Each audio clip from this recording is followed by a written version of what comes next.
You wanted honor, Anne? Half the women at the funeral were without coats. But this isn't the same day as the funeral. No, it is not. This is dress in a hurry. I want Grandma to have some glasses on a chain. Action.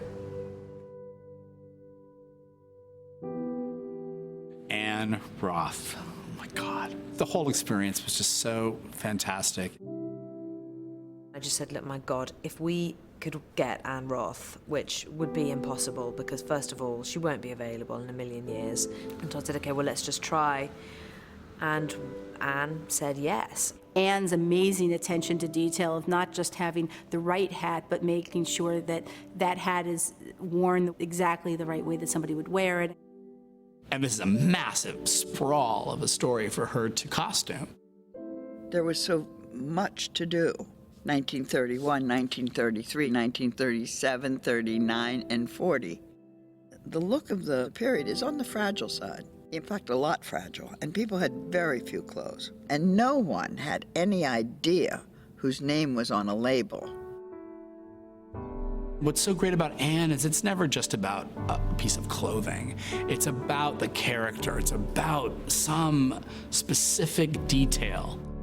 She would say things like, how many times a week do we think she does actually wash her hair? I think once, on a Sunday, at 4.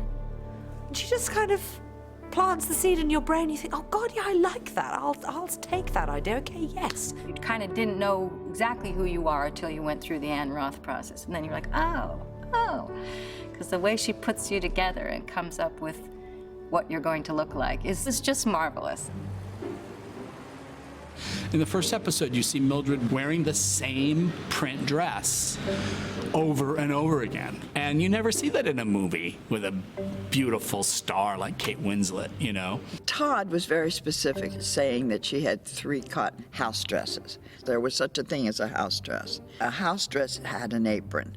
And then there was a dress for church, maybe 2 dresses. And maybe one of those was a party dress.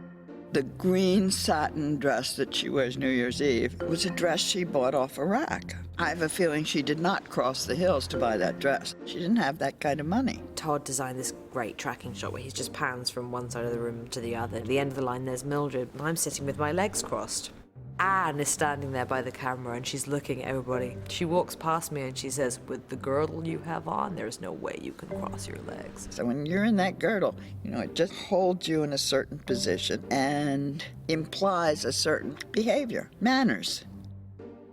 Young Vita, she didn't go into town and buy her own clothes. So I would pretend that if she was visiting her grandmother, and her grandmother said, what do you want for your birthday? And she says, I want some satin pajamas. She can't say a cigarette holder. I think the barrette is really what helps me get into character. It's like, I have the barrette on. I am Vita now. I think my favorite outfit was a long, silky, black, fish-tailed gown with a cape and a glittery hat and a veil. I mean, I've never felt more like a diva in my entire life. If I ever saw one right out of the can, Mrs. Pierce, she's it. We went for very specific looks with the extras, too, you know, based on old photographs. This was hard. There were 2,000 extras. 2,000.